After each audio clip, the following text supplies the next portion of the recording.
Yeah, I don't know why we ever thought that it was a good idea to decriminalize hard drugs. Like the problem is, I think, let's say they reverse this, they're going to say, "Oh, it's not the hard drugs, it's the fentanyl." Well, where does the fentanyl come from? Yeah. Well, the border, right? So it's a trickle system there. But it's the one thing Right. I disagree with Joe Rogan on.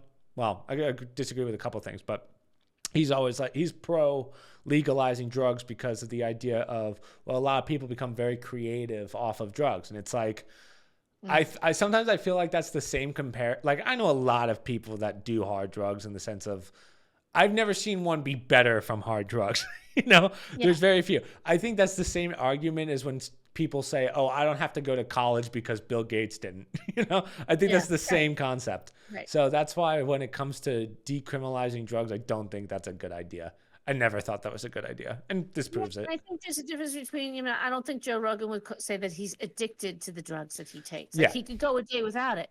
He doesn't understand that some people get addicted to some of these drugs. Some of them are made to be addictive drugs, and it's not they yeah. just can't physically get I off don't. it. And I'm sure Joe Rogan. I mean, he knows everyone, so I'm sure he does understand that.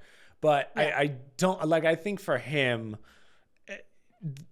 he talks about the creativity he gets from marijuana, which is fine. I knew some kids in college that's were huge marijuana heads who got mhm, straight A's, but then I also know more marijuana kids who were just the biggest, like, I don't want to say losers, but they never did anything with their lives. To this day yeah. they're still kind of like that. So I don't.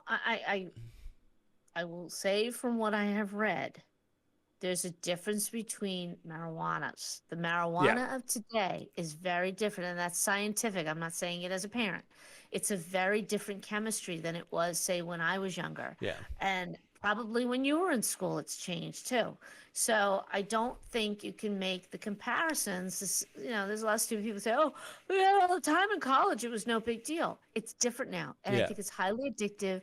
And you're seeing more and more cases of mental health issues being triggered by it because of the chemicals that are in it. So I just think it's naive when people say, "Oh, it's not that big a deal. It's Right. it's no worse than a cigarette." Yeah, maybe years ago, 60s and 70s, 80s. I don't think that's true anymore. I would say I think it's the opposite. I think it's safer now than ever.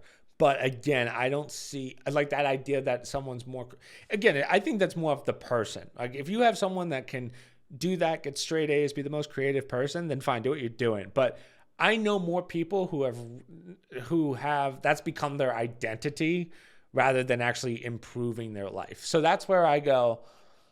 That's where it's tough for me to agree with Rogan because Rogan's friend group, from what I've seen on of course I don't know him, but he's with people that are high level people who have accomplished a lot of things. I don't know anyone who's accomplished as much as the guys that Rogan has had on smoking marijuana or doing whatever.